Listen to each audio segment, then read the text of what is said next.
Headphone warning, in this video like usual, my vocal range will be going up and I may hurt your ears unless you adjust the volume a little bit. After my second viewing of Game of Thrones Season 8 Episode 5, I've now come to realize that this was also one of the greatest episodes of this entire series. Now don't get me wrong, I had some major gripes with this episode and I will discuss them in this video, but overall, I think that's probably just because so much shit that I didn't want to happen actually happened and went down in this episode, and I'm still dealing with that as we speak. In this video, I want to discuss some things that you may or may not have missed from Game of Thrones Season 8 Episode 5, and what exactly I think will go down in the final episode of Game of Thrones. Now, as always, this video will contain spoilers, so here's your sign, and let's begin.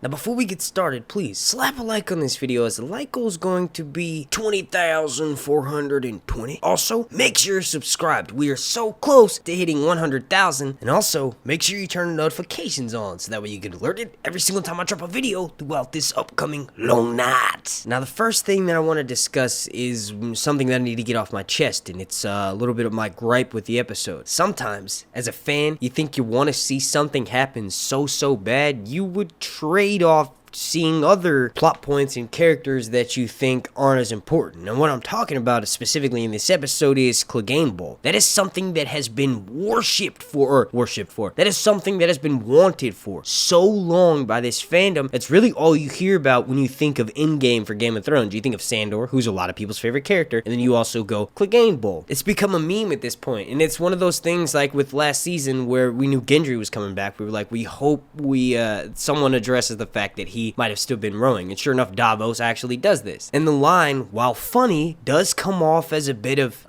removal. It takes me out of the show a little bit. And that's exactly what happened with Clegane Bowl. The whole staging of the event of the half-broken Red Keep and then smoke rising and then fire all around them, which clearly, this is signifying that Sandor has finally gotten over his fear for the most part of fire, but then just the whole staging of the event. I mean, when Sandor first came back, remember, he was gone for the entirety of Season 5. When we came back in Season 6, he came back as a broken individual. Someone who was no longer who they formerly were. The revenge-driven, chicken-eating sycophant was dead. Sandor was no longer the Hound. He had become this new person with a purpose. He actually somewhat found faith, and he was on this mission to help rid the realm of this threat of the undead, which was a big deal for his character, because not only was he giving up his sort of retirement plan that he had going on, remember they were going to build a temple, even though all of those villagers died, he still could have somewhat have lived a mellow, solemn life in the river. The fact that he decided to go with Beric and Thoros shows the viewer that Sandor has come on this immaculate journey and he's gone through so many twists and turns, and now he's finally on a path that will lead him to ultimate redemption. But then, after the Night King is killed and he no longer has a purpose, he resorts back to his old ways. And I guess this whole rant was pointless because now I'm starting to realize why they wrote it the way they did. Humans are imperfect and we are creatures of habit. Sometimes we resort to the only thing we know, and for Sandor, that's revenge. I don't know. You all let me know what you think down below in the comment section. I will say, like I mentioned in my live stream, speaking of which, you can go watch that in this link right up here, the link down below in the description, but I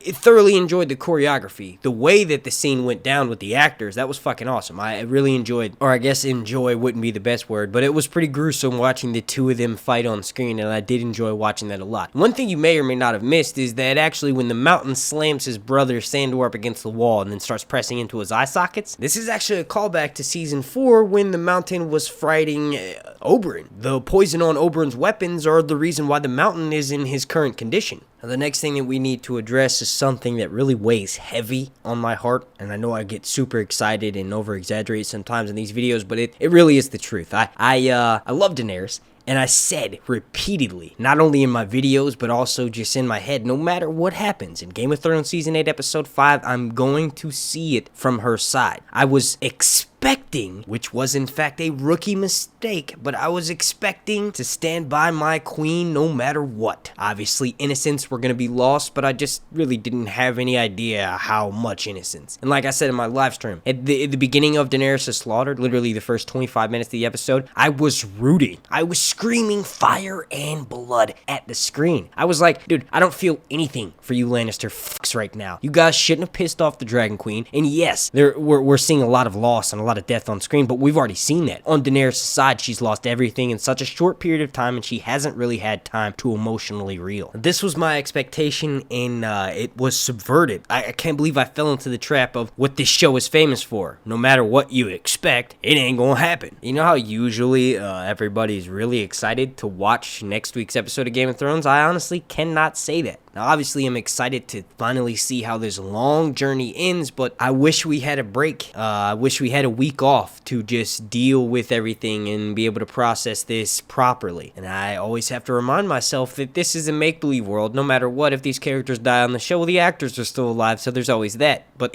it just really bugs me. I mean, I guess I always thought that this show would end in a way that would be dramatic and insane, and we're going to lose so much. But the one character that I enjoy the most, and the main reason why I fell in love with this show, would be okay. Not only would she survive, but she would also be seen in such a way and portrayed in such a way that she's the queen, the freer of slaves, the breaker of trains, not the murderer of innocents. Doesn't quite have the same ring as Khaleesi. What Daenerys Stormborn of House Targaryen did in episode 5 is really unforgivable, at least in Jon's eyes. And one thing you may have missed is that at the beginning of the episode, before Daenerys went full fire and blood, she told Jon that Sansa's plan was leading up to Varys getting killed. She wanted to implode Daenerys' camp, or at least this is how Dany sees it, from the inside out, and Sansa is the reason why she had to murder Varys. But what's missed about this whole situation, if you remember, in the very last episode in Game of Thrones Season 8, Episode 4, Jon Snow was told by Arya and the rest of his family, well, aside from Bran, that they shouldn't trust Daenerys. Arya straight up told Jon that they shouldn't trust her, and Jon has seen what Daenerys does to people who betray her. She may have been the one to tell Jon to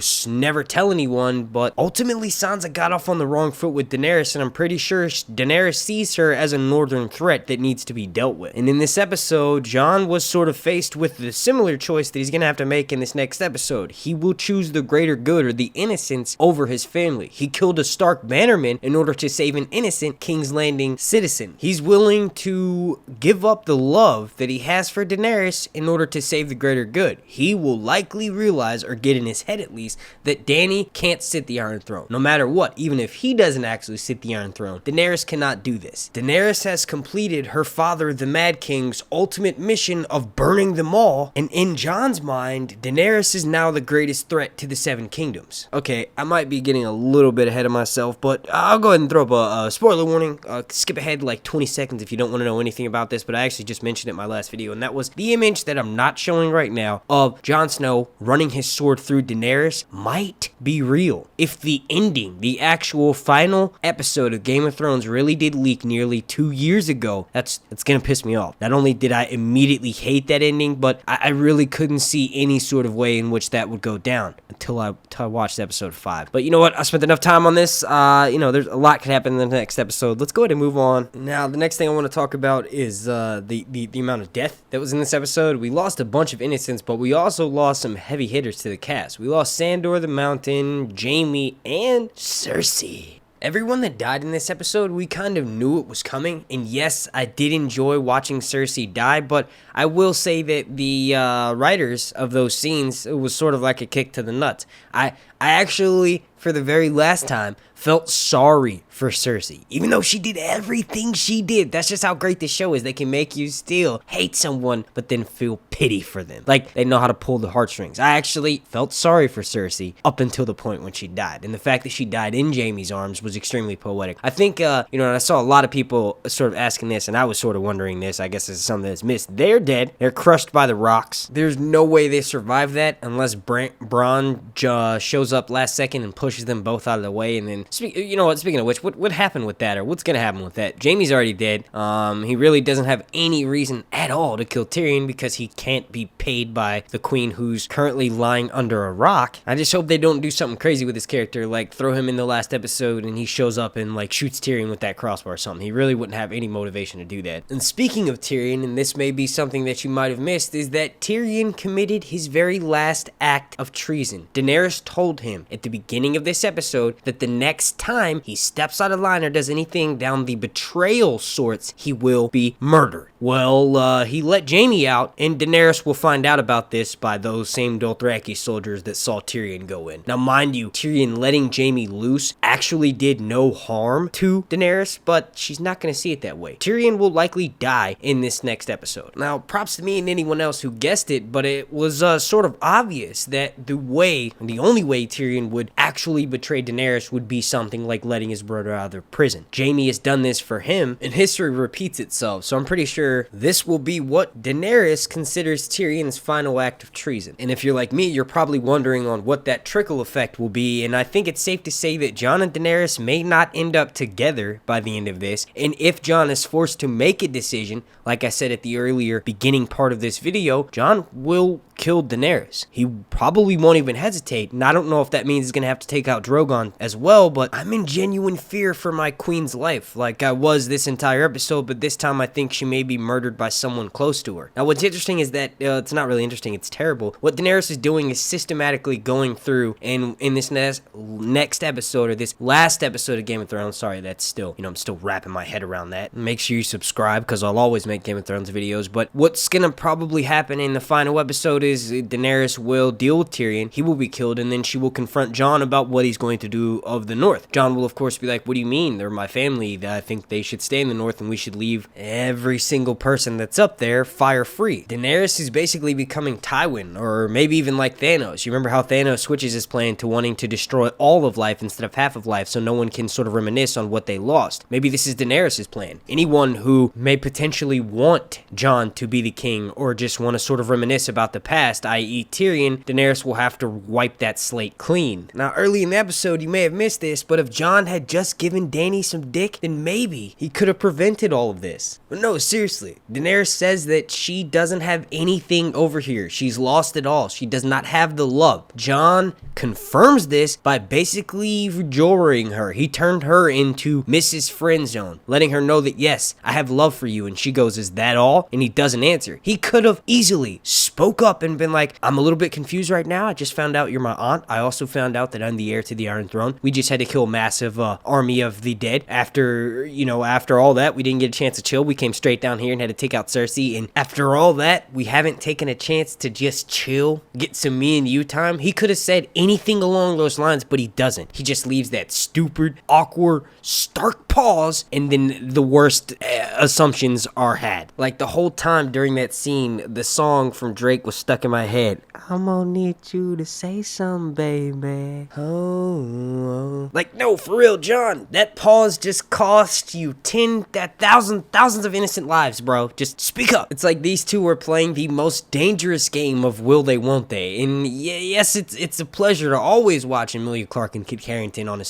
screen and in a scene together, but that was painful. I can guarantee you that was the last moment of weakness that we will see from Daenerys in this series. And speaking of moment of weakness, I as a viewer had a moment of weakness, and I sort of briefly touched on it earlier in this video and also in my live stream, but Cersei, I went into this episode 1,000,000,000% Dracarys on her. I wanted her to die some brutal way, and the show did what it was famous for, not only subverting your expectations, but also making you feel for someone who you should have no emotions towards, other than that person needs to die immediately. When Qyburn walks up to Cersei and tells her, they need to go, the Dragon Queen is here, they're gonna die, and Cersei just kept repeating, this is the Red Keep is the safest place. That was when I felt my eyes start to well up. I was like, oh man, she's in shock. She doesn't realize that she's about to die. And old Cersei I feel like was a bit of a stronger version of Cersei. She was willing to die, but it would be on her own terms. This Cersei was in such fear and shock that she's broken down. She's pregnant, so she's not only fighting for her own life, but also the life of her innocent child. But also, she was just in shock in the sense that she had, this massive army, and she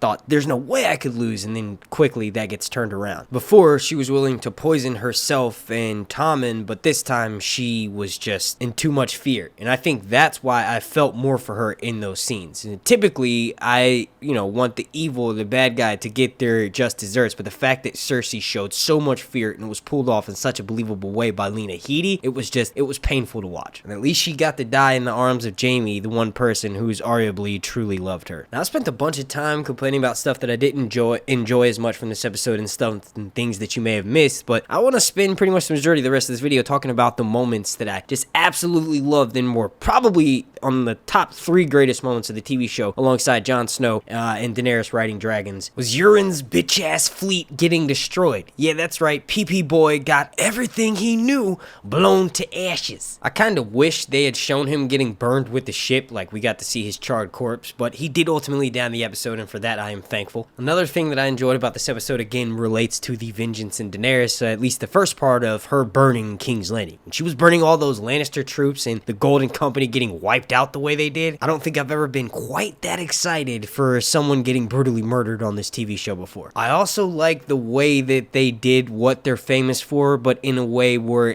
what I consider myself a veteran watcher, everything that they have done on this show I feel like I'm aware of, and especially subverting tropes. I feel like they hit a double whammy and out of the pack in this episode. I mean, not only did we sort of feel bad for Cersei, but we also, us true Daenerys fans that really can't see her doing anything wrong, I'm pretty sure there's a good chunk of us that question what she will do next and if we really want her to sit the Iron Throne at this point. I mean, I'm not saying what she did was right by any means, but you have to understand that she wasn't really given any choices, and the way that it was written is pretty believable to her acting this way. I mean, just think about it. The 2 advisors that she has alive betrayed her, and the one person, Missandei, that would maybe have advised her to do something differently just died, and her dying words were Dracarys. Jorah literally died in her arms, Viserion died right next to her, and she watched Missandei beheaded. Not only was she given no time to properly grieve and go through the different emotions of losing someone, but also they happened right in front of her. The difference, and I think the reason why Jon was sort of acting this way and hesitant about them killing the innocent Lannisters, remember they had like a bit of a standoff in the episode where Jon got them to surrender they didn't really say any words, but the Lannister soldiers dropped their swords, and Jon, you could tell, was relieved about that situation. The reason why Jon doesn't feel as strongly about Cersei the same way Daenerys does is because the one person who Cersei's caused them a lot of pain, but Ned died right there in the capital. Cersei had her hand all up in that pot. Jon didn't actually witness it. He heard about it secondhand. If we switch this situation around and Sansa was the one who went down to King's Landing, then I'm pretty sure she would have had her troops go out and kill the Lannister soldiers. She's almost been raped in King's Landing, and her pain and turmoil goes a lot deeper than Jon's. This is why the writers chose us to portray the horror that Daenerys was committing in King's Landing off on Jon. He had never really seen that side of her before, and at this point, the only battles that he fought are against the dead and against people who took over his home and destroyed everything he's held dear. Cersei has done this yet, but Jon doesn't have as deep of connections as Sansa and Daenerys does to King's Landing. Now, I just want to wrap this video up by proposing a question with a bit of a statement to y'all. Let me know what you think and what your biggest gripes were down below in the comment section. I want to see if we agree. I am now making it my mission to hear as many opinions as possible in this fandom so that I can do my job and correctly articulate not only how I feel, but also how the fandom interprets this episode and what you all think is going to happen. Also, all the Daenerys diehard fans like me, let me know down below, how does this make you feel about her future? If you're like me, it's pretty uncertain. I just hope she doesn't die. There's no coming back from basically killing most of the citizens in King's Landing, but if this show can give Cersei a redemption arc and make us at least feel some sort of pity for her in the end, then I'm pretty sure that would be no problem with trying to make Daenerys come off that way. I feel like in the preview, since we really only see the first 10 seconds of the episode, there is something that eventually happens that maybe makes Daenerys and Jon Snow's relationship salvageable. I feel like if there's a bit of a time jump and everybody's given a chance to clear their heads, like maybe Daenerys allows Jon to go and speak with his family, they have a bit of a time apart, and then Jon, the light bulb goes off, like, why don't we get married? Literally, I don't want the Iron Throne, you can have it. Let's settle this by marrying our house together with us being alone lied that way, then you don't have to worry about Sansa or anything else like that from the north. Now, I just want to say that every single season when Game of Thrones comes out, at least the seasons that I've covered here on this YouTube channel, there's always the critics that say they don't enjoy it, and that's 100% fine. We're all entitled to our own opinions. One thing I've learned is that no matter how bad you think the season is, it always gets better when you go back and rewatch it from start to finish. Now, just imagine how good this season will look when you go back and start the entire series over from season 1. I'll probably pay a little less attention to the White Walker storyline. Alright, and with that being said, I want to thank you all so much for watching. If you could please slap a like on this video, as a like goal is going to be 20,420.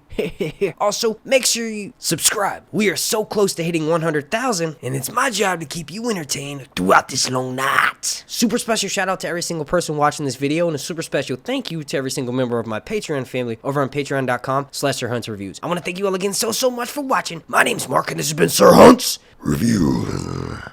And just as a bit of a side rant, I wanted to break up me talking so much about Daenerys and Jon in this video with my outro. But if Jon does decide to turn on the queen and go against her wishes, which likely could be murdering more innocents or worse, threatening his family, I mean, what is he going to do about Drogon? That's like literally the biggest dragon the kingdoms have ever seen, and that's not going to go over well if Jon decides to murder Drogon's mother. I mean, you know what? It's going to be a long episode, and it's going to be the last episode, and I'm pretty sure we're going to get a bunch of sweet to go along with that bitter. Hopefully most of the bitter from the bittersweet ending happened in this episode. I mean, it can't get much worse, right?